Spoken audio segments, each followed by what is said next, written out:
another innocent victim of the homicidal maniac.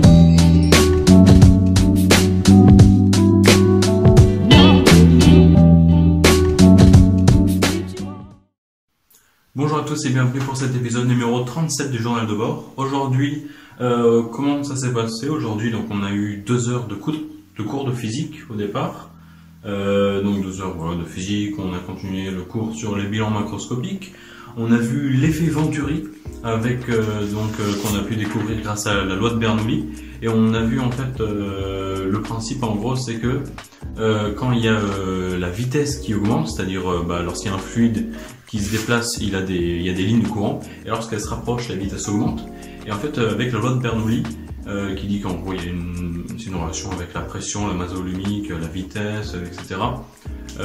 Et donc ça nous dit qu'en gros lorsque la vitesse augmente, vu que la somme de la vitesse, la pression, etc., des trucs comme ça, c'est une constante, puisque la vitesse augmente, la pression diminue. Et par exemple, ça explique certains phénomènes, par exemple sur les voitures Formule 1, par exemple, c'est fait d'une manière profilée, telle qu'en gros, en dessous de la voiture, c'est de plus en plus collé à la route, ce qui fait que du coup, les lignes de courant, le vent qui passe en gros, c'est de plus en plus resserré, donc augmenter de vitesse, baisse de la pression, sous pression en dessous de la voiture, ça plaque la voiture au sol.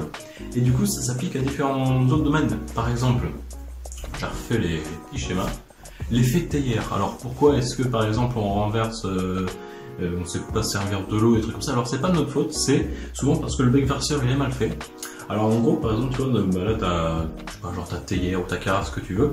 Et du coup, quand tu verses un liquide, les trucs normaux ils vont vers le bec verseur. Et s'il est mal fait en fait, tu vois qu'en fait ça se rapproche et du coup la vitesse augmente, la pression diminue ici au point en dessous des lignes de courant, enfin c'est autour mais surtout en dessous, et du coup par rapport à la pression P0 autour, P1 il est plus petit, donc forcément aspiration, force, tu vois la force il y a une force de pression qui s'exerce sur le fluide pour ramener, et du coup si le bec verseur n'est pas très bien fait, ça fait que ça coule tout le long. Et là, ça se ramène et là, t'en mets partout. Et c'est ça souvent qui est infâme. Et ça s'explique à d'autres domaines. Par exemple, voilà, les ailes d'avion, typiquement, genre t'as ton aile d'avion comme ça, c'est un peu profilé, ce qui fait que là, en gros, au-dessus, ça va aller plus vite, alors que là, c'est presque tout droit. Donc là, ça va se resserrer, ça va aller plus vite. Donc voilà, augmentation de la vitesse, baisse de la pression, donc ça remonte. Et parce que aussi, pourquoi les toitures s'arrachent lors des tempêtes. Alors pareil, voilà, la toiture de Spoudon, c'est comme ça, voilà, une jolie maison. Mais en fait les lignes de courant ça passe et du coup au passage près de la toiture du coup ça se resserre ici et du coup forcément du coup baisse de pression, force dans ce sens là ou dans ce sens là ça dépend du coup force qui se crée du coup c'est ça, il baisse de pression du coup là la pression P0 elle est aussi à l'intérieur du coup ça remonte et en fait des fois les vents sont tellement violents en fait et la vitesse augmente tellement que il y a tellement de force pour arracher les toitures. Donc voilà ce qu'on a vu avec l'effet Venturi. Voilà, il y a aussi le truc des manips en chimie. Je sais plus exactement le nom. Je crois que j'ai la trompe à eau. Voilà, la trompe à eau. Tu sais, t'as un espèce de tube avec de l'eau. Tu mets dans avec un robinet là d'eau et puis tu fais passer et puis c'est relié à un autre truc quand tu veux faire du vide par exemple pour filtrer. T'as un truc avec à filtrer et puis en bas tu mets un tuyau et du coup voilà ça aspire pour faire plus vite tomber et en fait c'est avec l'effet Venturi pareil parce que ton tuyau d'eau c'est resserré à un endroit du coup augmentation de la vitesse, baisse de la pression, ça aspire de l'air la plupart du temps des gaz nocifs ou quoi ou juste pour filtrer et c'est comme ça que ça marche. Donc on a vu ça en physique, ensuite les 2 heures on devait avoir maths mais le prof était malade ou absent, c'est pas exactement, en tout cas on n'avait pas cours de maths, du coup on a eu 4 heures de cours de physique. On a écrit pas mal, on a écrit je crois 17 pages au total, donc un bon paquet.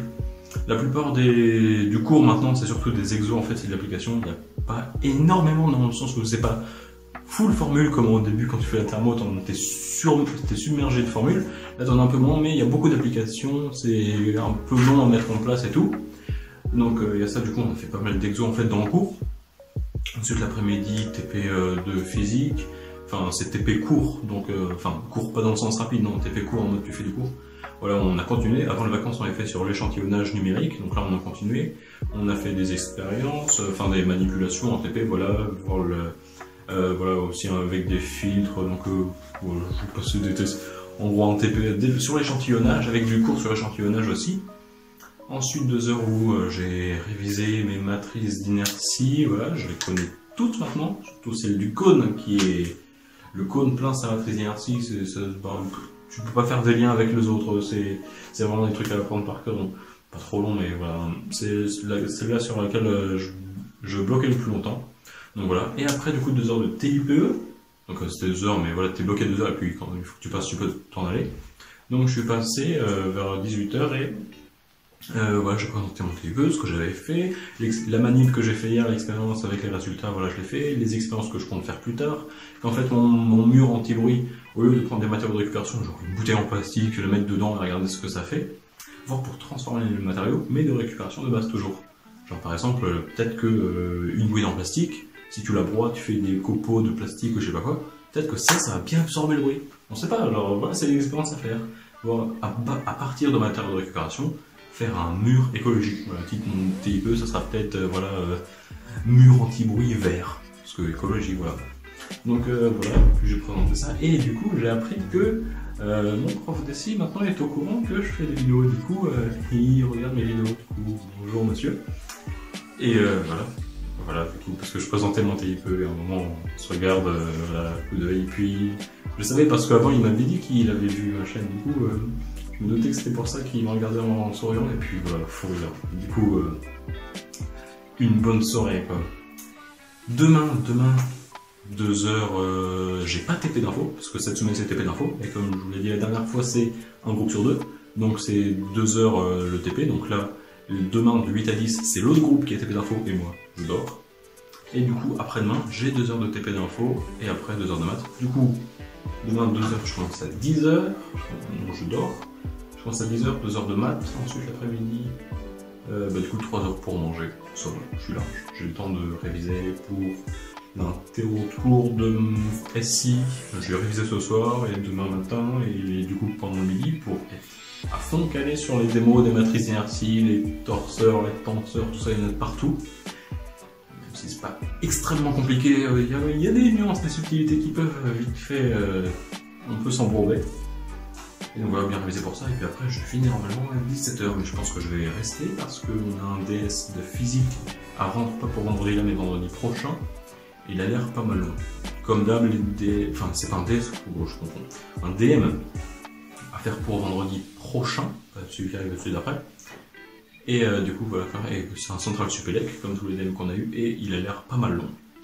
Donc voilà, et puis aussi le DS X sujet type XENS de maths qu'on a eu avant le samedi, enfin le vendredi juste avant les vacances.